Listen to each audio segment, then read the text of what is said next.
the concluding sutras of our Charama Slokam.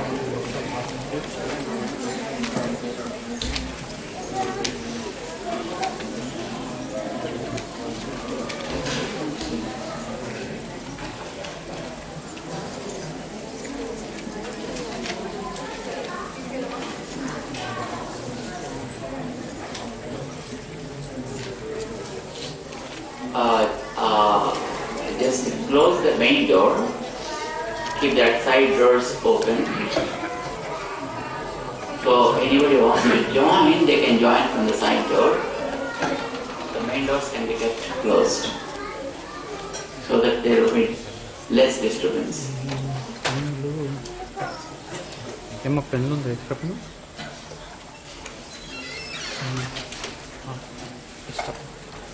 Om Asmagurubhyo Namaha Lokacharyaya Gurave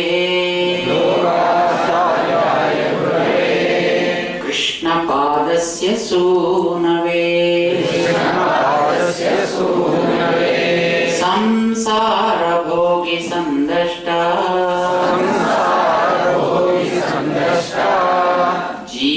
Jeevatave Namaha.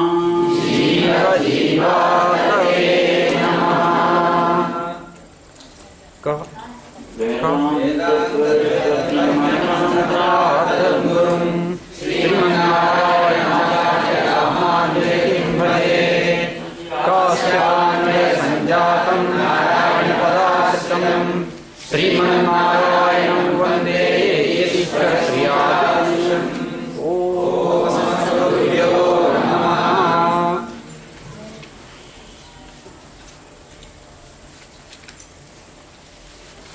We were discussing about the meaning of Charama Slokam as described by our Purvacharyas, Sri Vedalokacharya Swami, and as commented by the Varavarman, which is called the Mumukshupadi. And Mumukshupadi is an elaboration on the mantras. There are 3 mantras for us. One is the Astakshari, and the other one is Dvaya mantra, and the third one is Charama Slokam. And these are the 3 mantras Acharyas give us to give a new life, to bestow a new life upon us. The life, what is called as a Vaishnava Janma. By birth, we are someone having a name like a caste or a creed or something. But this is only limited to the body. The body we are in comes and goes.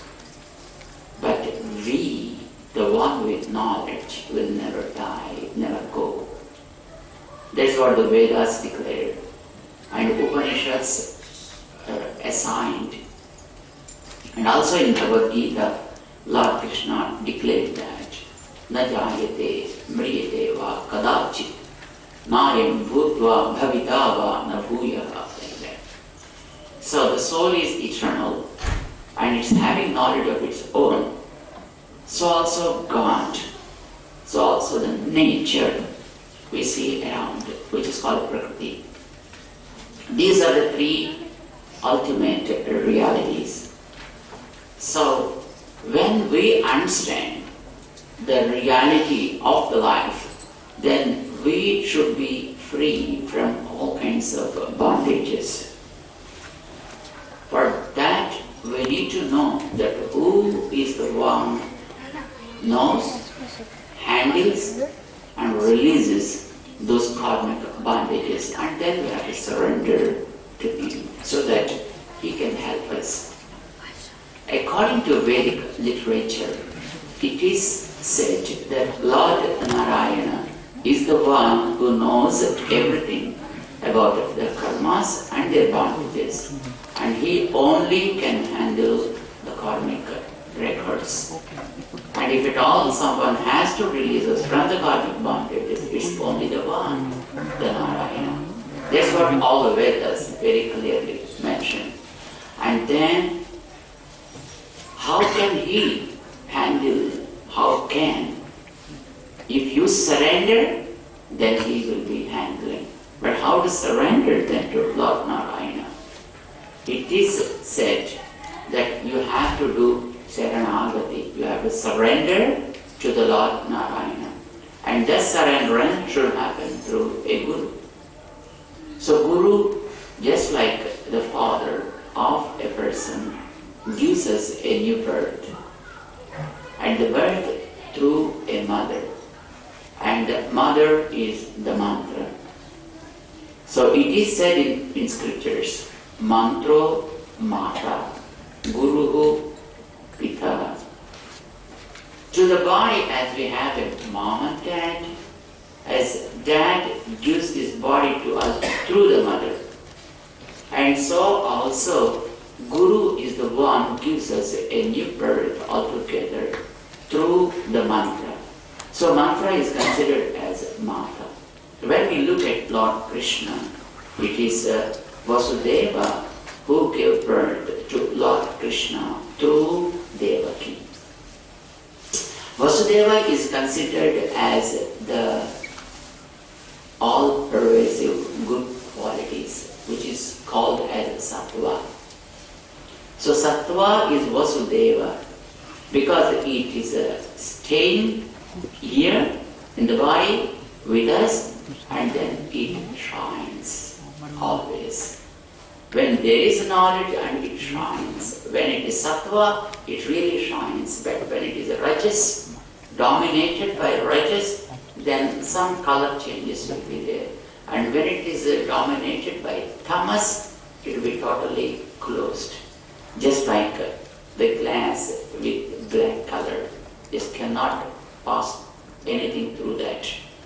So that is what is called the tamas. But rajas is like some other color which changes the objects on the other side. But sattvam is the one which makes the object seen through very clear without any change of color, shape or whatsoever.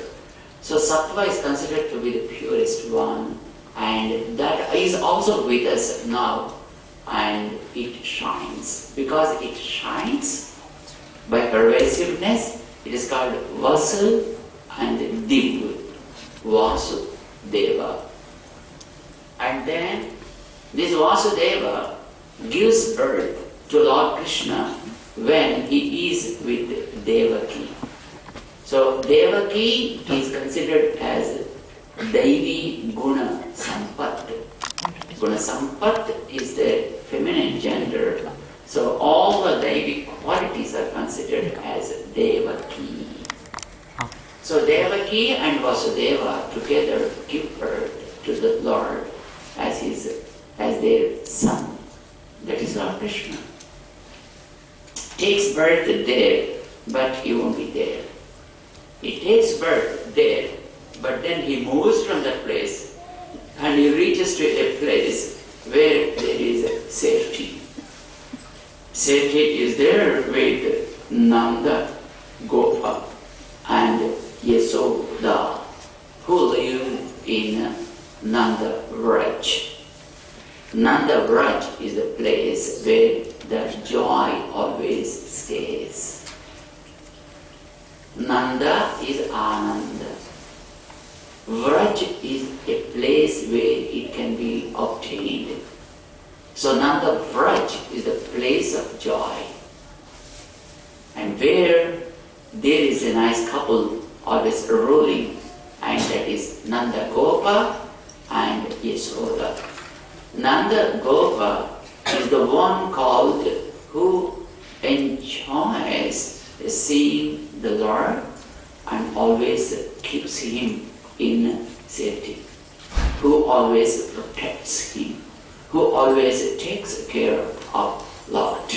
That is what we see with Nanda Gopa. as Godadevi says in Tirupavai, in the first song itself, Kurvel Kodun Turinan Nanda Gopan Kumaran. So Nanda Gopa is a very, very non-violent person as per his nature. But still, he used to hold always a juvelium, which is always sharpened, and shining. He used to keep it always sharpened. You know why? Because in Nanda Gokula, everything is Asura Vishnu. We don't know what happens and where it happens. We just can't believe in any ladies there. Even ladies are, suspectable there, because Putana came as a mother and a lady. We can't even believe in the calves, because a Vatsa Asura. We can't believe in even the trees, because he became Kapita Asura. We can't believe even in the cards, because he is a Sakata Asura. And we don't know what kind of things are happening there, because always there are kind of asuras come and try to do something to try to separate Krishna from them. The purpose of them is to separate Krishna from them. Of course, because they believed in Krishna, Krishna himself takes care of all those things and he separates them. But these people believe in Krishna so strong, they think that they can protect Krishna. Sometimes a fly may become as an asura, or asura may become like a fly. An asura may become, like an ant or a bug, right? One may be a chimasura or a domasura, a nalli asura. How can we say that? We don't know. Anything may become an asura and then may come to disturb Krishna's peace there and Krishna's joy there. So it was Nanda Gopa who is very much careful, very, very careful. When Krishna is in the swing and mom just offered him a lullaby and he was just sleeping, and then it was Nanda Gopa who holds the jewel in his hand always, just watching all around. If at all there is an ant, and then he used to jump onto that, thinking that it may be a Domasura. It may be a mosquito asura, or maybe a fly asura. So we don't know what happens there. So he used to be very, very careful, seeing their love towards Krishna. Krishna was so moved. Because they love him so much, they just can't bear the pangs of separation from Krishna, even for a few fractions of seconds. So he used to keep himself always with them. And if at all there are any blockades come, then he used to remove them. And then he used to provide his company with them constantly. That was what we know in the story of Lord Krishna. The love towards Krishna for Nanda Gopa is immeasurable. That is the one. So he feels joy by seeing Krishna, and then he tries to hide him always under his shade. So his name became Nanda Gopa. And then his wife was Yasoda. And her fame is so great because everybody used to appreciate her. Everybody used to adore her because the one who is all pervasive became a small guy with her. And the one who is all pervasive was accommodated in her eyes. So her eyes were so wide, the kanni Yasode. Because her eyes were so wide. You know why her eyes became so wide? Because she used to see many activities of Krishna, and then she used to take care of him. She used to feel so much joy by seeing the naughtiest activities of Lord Krishna. And that is how, by seeing the activities like this all around, and sometimes he jumps up, sometimes he goes down, sometimes he goes this way, sometimes he goes there, and sometimes he does something else. But seeing all those things, her eyes became so wide.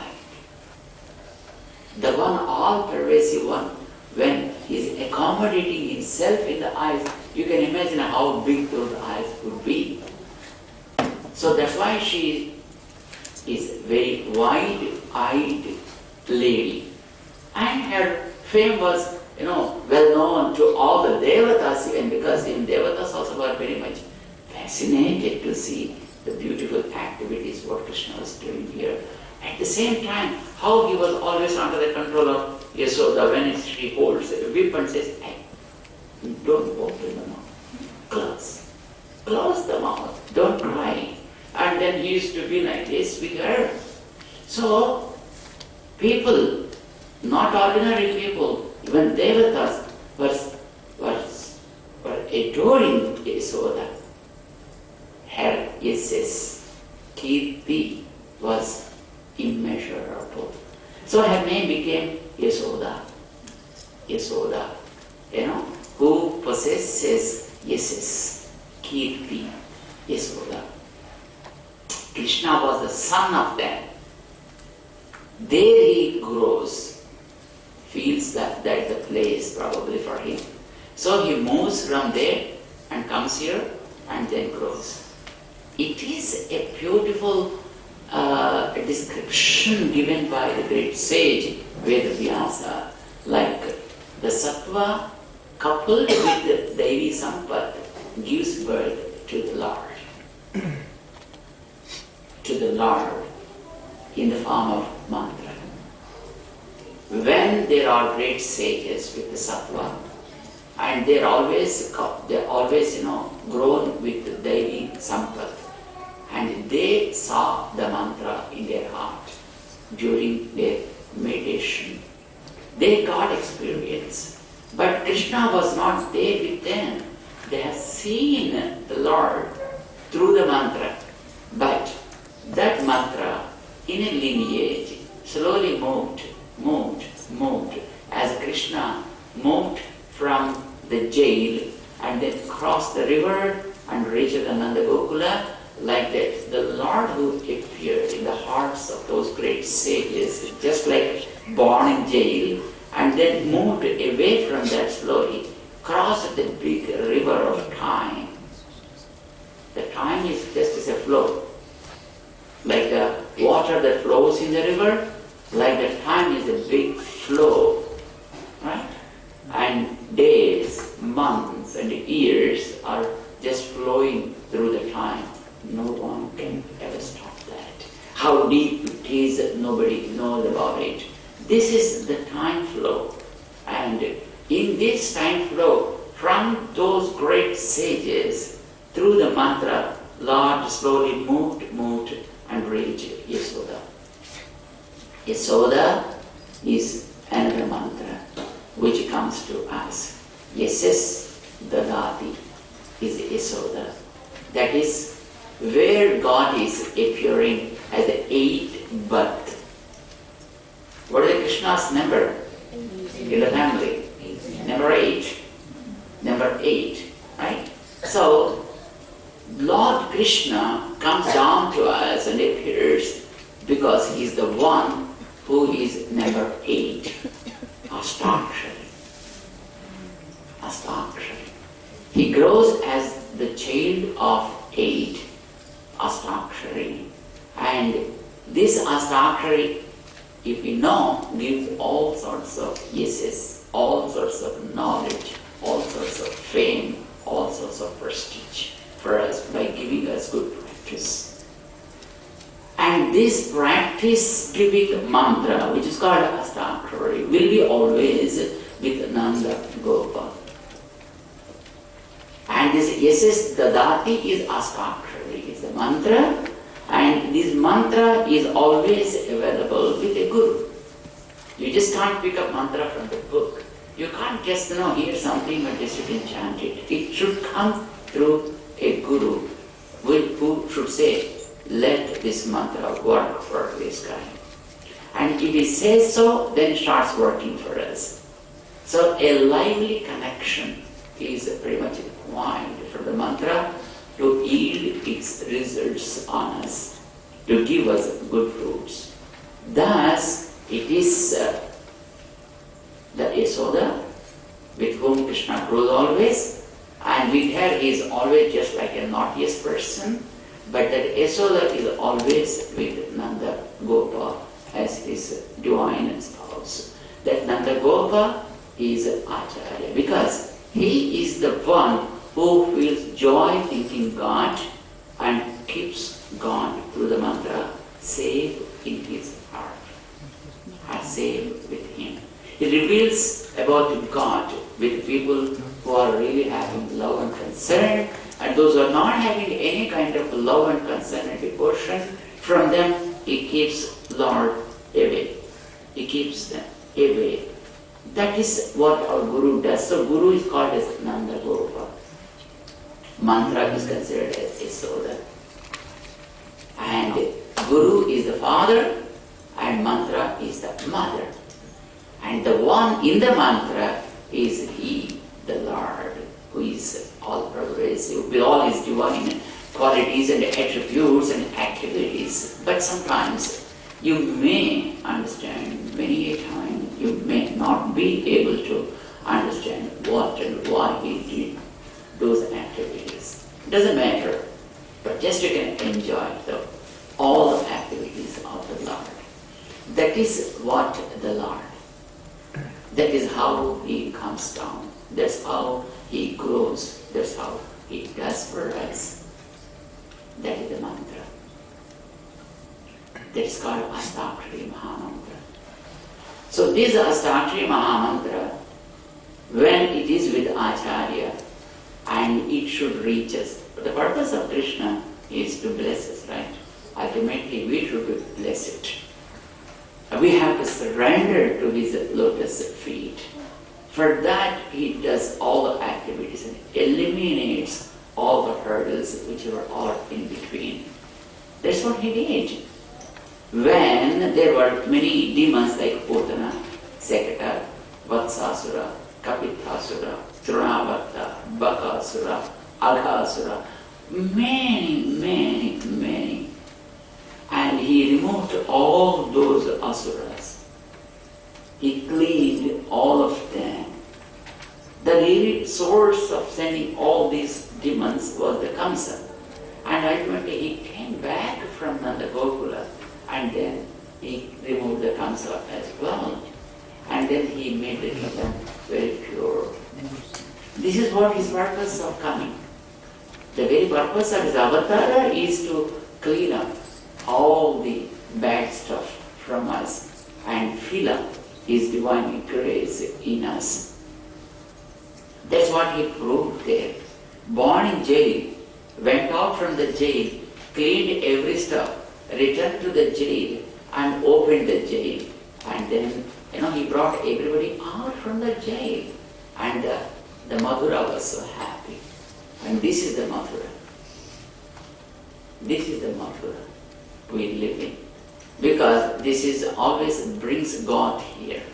Madhurati iti. Madhura. People, they gave a beautiful definition to this. This brings God here. But here is the Rajoguna like Kamsa. And this Kamsa is having so many powers with him, just even to separate God from us and push us into this mundane world in many aspects. But it is the Nanda Gopa who takes care of that Krishna and sees that everything is cleaned in this Madhura and Madhura becomes pure. That is the Acharya who takes the care of us by keeping the Krishna with him and sending him to eliminate all the evil qualities in us through the mantra. And God comes through the mantra. God is the real savior, is the real protector, and then we are having so many evil qualities with us, not able to come out of them. But we love Lord Krishna because we love and because those things should be eliminated and where we are really incapable, And it is the Acharya who gives mantra to us and then allows Krishna to grow here so that things will automatically come. This is what he does. This is the grace of the Acharya. So mantra should be known through Acharya. So our great Acharyas, right from the great sage Vasishtha, they gave the mantra to us. But the mantra is really not known with all its details. What exactly it is and what is there in the mantra, how it helps us and how should we practice it. All these things are not much known to us. So to give those details to all of us, then the lineage of Acharya started. And it came up to Ramanujacharya. But till then, only one Acharya used to give only to one disciple during the whole lifetime, at the most, otherwise no. But Ramanuja has seen the fate of all these souls and thought, this mantra is really powerful and good, so if you give it to everybody, and they'll be saved. So one should take it when there is a seeking attitude. That's more important. We need to explain to them first of all what exists in it. Then only they get an interest, and then the mantra can be given to them. Then they can learn the meaning, then they can practice it. So it's a chain reaction, right? So we have to first of all do it.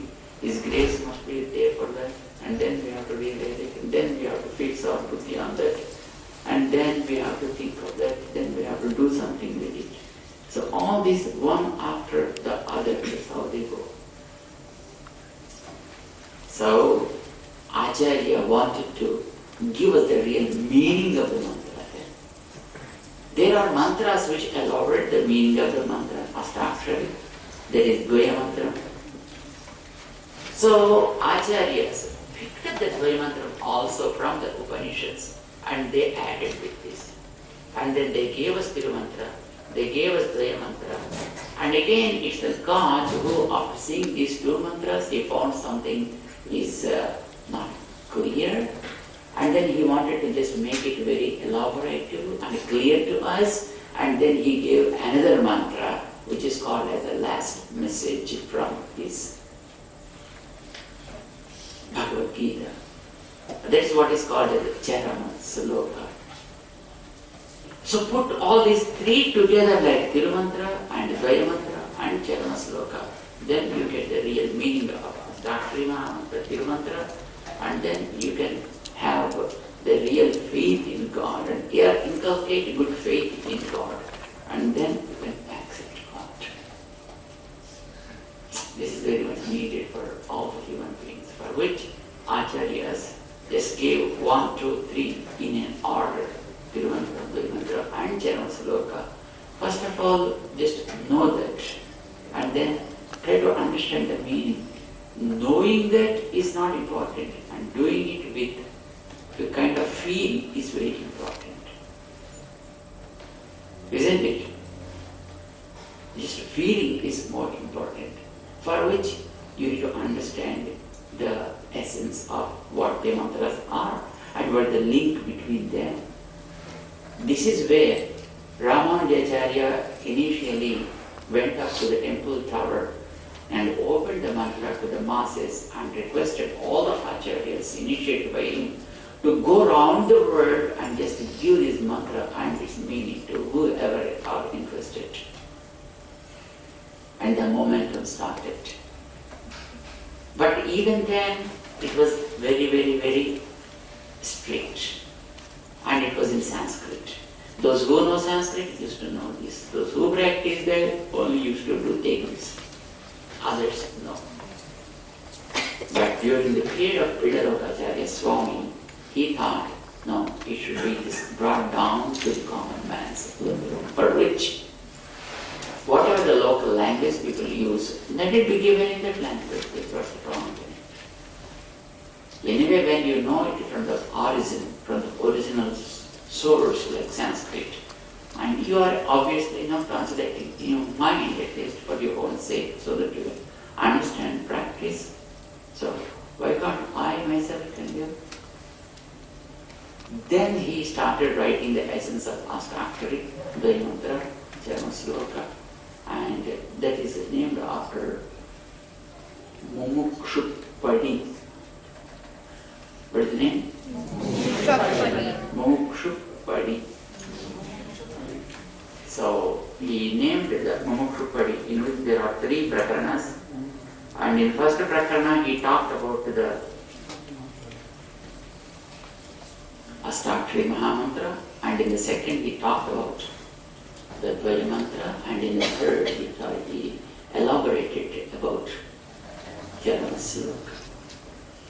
But if we know all the 3, then we'll have a consolidated ideology of what exactly God does and we need to do, and so on. It is a bit of the Shastra. It's a bit of Shastra also. And we need to know how the Shastra's process goes. And we don't understand that. Because if at all once you get some kind of seeking or interest in reading a Ramayana, reading a Bharata, reading a Purana, reading a Gita or whatever it is, whenever you want to learn, you need to learn by yourself. And you should not commit any mistake there. So we have to learn and we have to practice now, for which he wanted to give the elaboration, the meaning stuff. So Manavadama, Pedalokacharya initially, because the place he was living in was the Tamil spoken area, and so he wrote all the essence of the 3 mantras in Tamil language, and they became sutra. Each sentence of his discourse was very, very important. And hence, the Upadesam, what he has given for all these 3 mantras, is called Mumukshu Padi, the process of a real seeker. Mumukshu Padi, they start calling it. But he has in fact written 18 rahasyas, which are called as Ashtadasa rahasyas. And among the 18, as many as 8 rahasyas are dealing with these 3 mantras. Ashtakshari, Dvayam, and Charama Slokam. When these are given, in those days probably the people, they used to understand what exactly the meaning is. But for a period of time, people were really not able to catch the whole essence of those sutras. And during the period of Manavada Mahamuni, that is the 15th century, and then he said the end of 14th century and beginning of 15th century. It is the period of Varavara. So during that period, he said, let me write some commentary on that. And then he wrote beautiful commentary on the Mumukshupadi and the elaboration of what exactly is there, what it is said. That's it. This is what we are discussing now. The Ashtakshari, Dvaya Mantra, and Charama Slokam as Mumukshupadi. So we have to know first of all the sutras, and then we have to know the meaning of what is said in a language we understand, and then we have to practice. We discussed about Ashtakshari in our previous classes. We discussed about Dvaya Mantra also in our previous classes.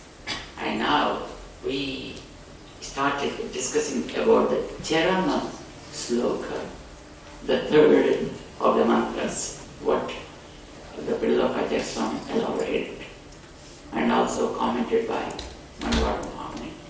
And we took that Mumukshupadi and we finished the Charama Slokam also yesterday. And today we are just discussing through the Uttar Pitikas. That means how we can preserve that knowledge, how we have to preserve that knowledge. That's all basically just we have to promote, that's all just we have to proceed. The Charama Sloka, what we have is the wonderful message given by God Himself. In the same Krishna Avatara, as he was a king, he used to show things to people through his divine activities. But whatever the activities he did and how he did and why he did, all those were explained in the form of his wonderful message, celestial song, what is called as Bhagavad Gita. In that, he has given many means to attain a powerful state of affairs, what is called as Mukti. Mukti. Usually Mukti we think is getting out of the body. So some people may say that why should we have to take a now itself? No, why it is now itself? Let me wait for some more days and let me check for some time and let me take it later. That people are not ready, but Krishna, when he wanted to preach to Arjuna how important it is to surrender to him, and how precious the life is, and how precious this knowledge is, and how fast we have to respond to that and own it.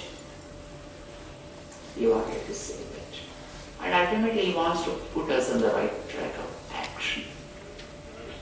He didn't want to just give us, what people call as moksha.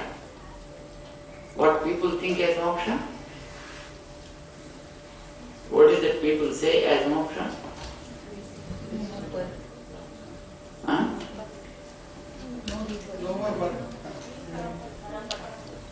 No more births?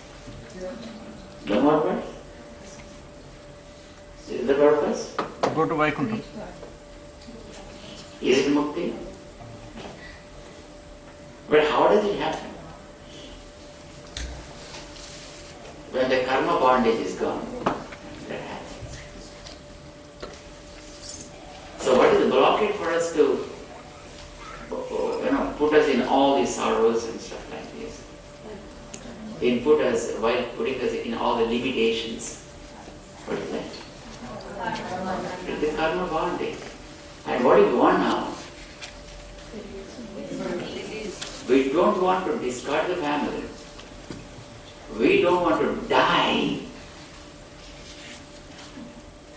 People think, mukti or moksha is die, death, and then go.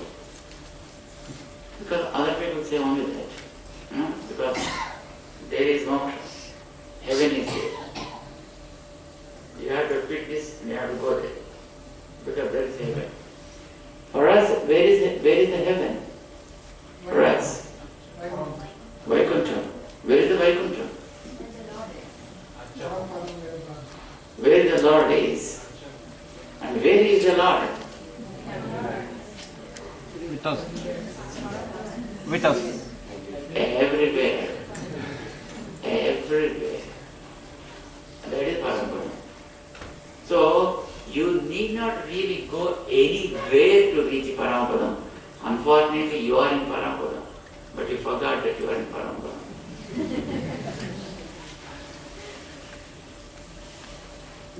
As long as you are with God, you are in Parampara, right?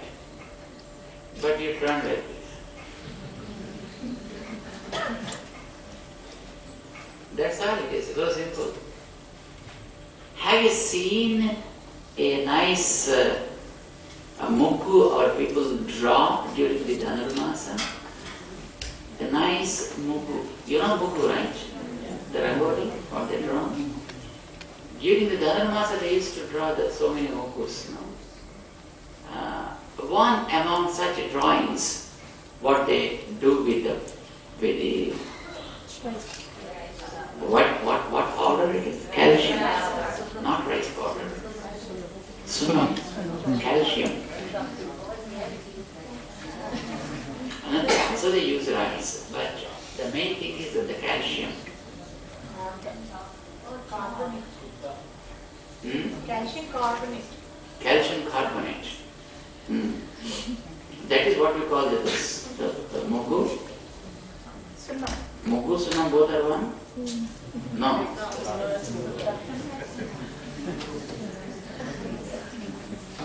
Mugu sunam ఒకటి కాదు. సున్నం వేసి దాన్ని అందంగా అలంకరిస్తే Mugu.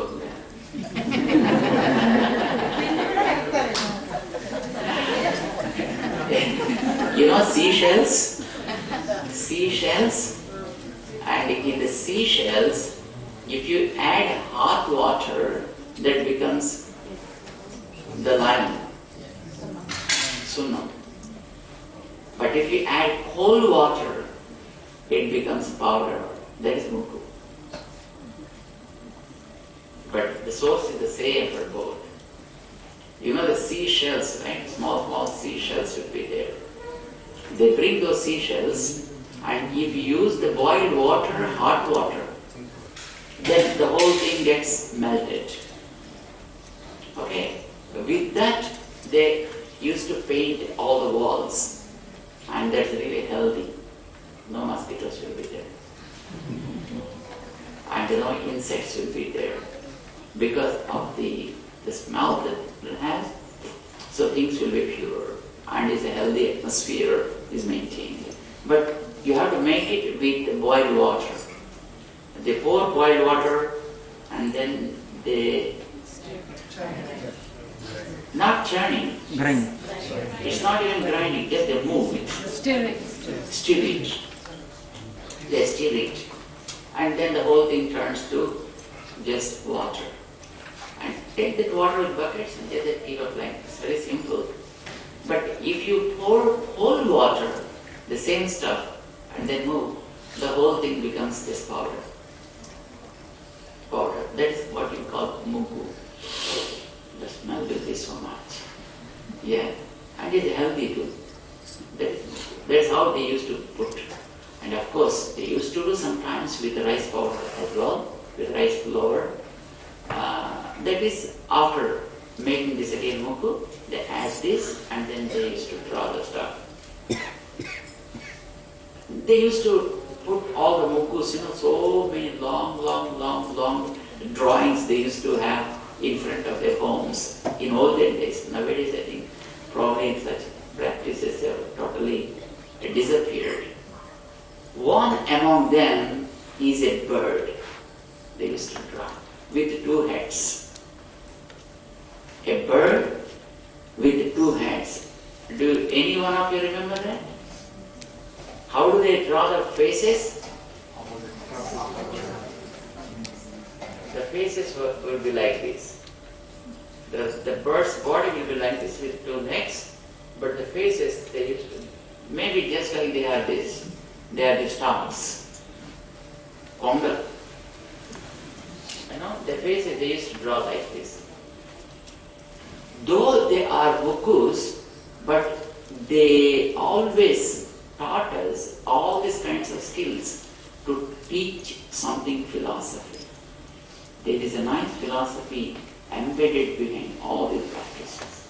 Any practice you take, there is a nice philosophy. Even among the mukus also there is a nice philosophy. You know what they used to do always during the December days? From December 15th and January 14th till the Sankranti period, they draw all these kind of mugus. And while putting the mugus, I draw mugus in front of my home and you draw in front of your home. We used to link both. And then they used to link up with the next. They used to link up with the next, The whole street, because in each street they used to have two rows of houses. One row this side, one row that side. So with these rows, they used to link up and they used to add to the next lane. These people used to make a connection with the next lane. That's how they used. It is a kind of binding between people, a binding between families. That's how they used to feel. Mugus have gone, binding is gone. And now we don't have any idea who is living in our neighbor next door. That's how now we grew up so educated. And now that's how we grew up very civilized, more civilized. The more civilized, the more separation. But they used to have such a link maintained always. And even while drawing also, there are many, many things like sometimes they used to draw the chariot and then make a link. They used to draw this kind of mugu. And you know what is mugu? This is the secret of Vedas. This is what it says. Because a mantra says this. So it's a philosophy altogether. They used to draw in the form of mugus. What is the philosophy? There is a nice mantra. I think few of you must be knowing. The mantra says like Dva Suparnau Sayujo Sakhayo Samanam Vriksham Parishasvajate Tayoranyaha Pippalam Swadvati Anasnan Anyaha Avija Kasiti. This is a mantra from Veda. You know what it says? Dvau Suparnau. There are two beautiful birds. Their wings are golden wings. Dva Suparna Sayuja Sakhaya. Sayuja, the qualities of both are pretty equal. Sakhaya, both are friends. Samanam Vriksham, staying in the same tree. Parishasvajate, hugging each other. Hugging each other. But Tayoranyaha, not seeing each other. See, when they are hugging each other, they should be like this. But they are like this. They are not seeing, each one is not seeing their own faces. One is seeing this direction, the other is seeing this direction. Quite opposite. And what they do? Tayoranyaha Pippalam Swadvati, and the tree on which they live also eats a few fruits. And they are called Pippalam. It's a people tree, maybe. So there are fruits on that. And the one bird eats the fruits. It likes to eat the fruits. And the other one, Anasnan Anya, it never eats any fruit of the tree, but it shines always. What about this then? This eats the fruits, but keep crying always. Anisaya sochati mukhyamana. It is always depending. This is dependable one. And sochati mukhyamana. It keeps crying, and lives always in ignorance. This is the bird. This is one bird. It doesn't eat, but shines. Anasna avichakasiti. All around its glow is seen. What is this? This is the bird. This is the tree. This is called a vriksha. You know, the Sanskrit word vriksha means something that should be cut. Something that is cut. If not today, tomorrow. Your government may impose some restrictions not to cut the trees, but one day they come and they cut the branches. It is Atagaru. It is Atagaru like, you know. Pomana nenu pomana, nuvve vatte pomana. Pomana nenu pomana, you don't get to say that. That is Atagaru job. So that is that's what the tree is, vriksha. So it's called vriksha. Samanam vriksham, only one tree. On this tree, there are two birds. One bird is Jiva, other bird is Deva. We too are birds. Bird has two wings with which it flies. So we have two wings to fly, to move, to lead the life. Yesterday we discussed all the gatyartha are buddhyartha. Any root that talks about the movement always talks about the knowledge. So we are the birds. We can fly. That means we can lead the life. Leading the life is the flying. But how do we fly? With two wings. What are the two wings? One is the knowledge. The other one is the practice.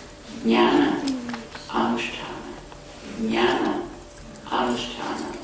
Knowledge and practice. If knowledge and practice both go together and both sync with each other, then the bird keeps flying. If one is gone, if one wing is gone, do you think the bird flies? No, it just can't fly. It simply falls down. So if one having knowledge but never practices, gone. One practices but really no knowledge, gone, fallen. We need to have knowledge coupled with practice, supported with practice, and we need to practice supported by the knowledge. So both are like two wings, but they are so beautiful wings. Suparna, golden wings. See the practice or the knowledge, how beautiful it is for us. We can analyze things, we can enjoy things, we can earn things, we can possess things, and that is what the life is all about. So both are really beautiful, both are golden, and we have knowledge, God has knowledge, and we enjoy, He enjoys. We do something, He also does something. So both having equal, similar wings, Suparnau, Sayujau, qualities are also pretty much equal. We have 8 qualities. He too has 8.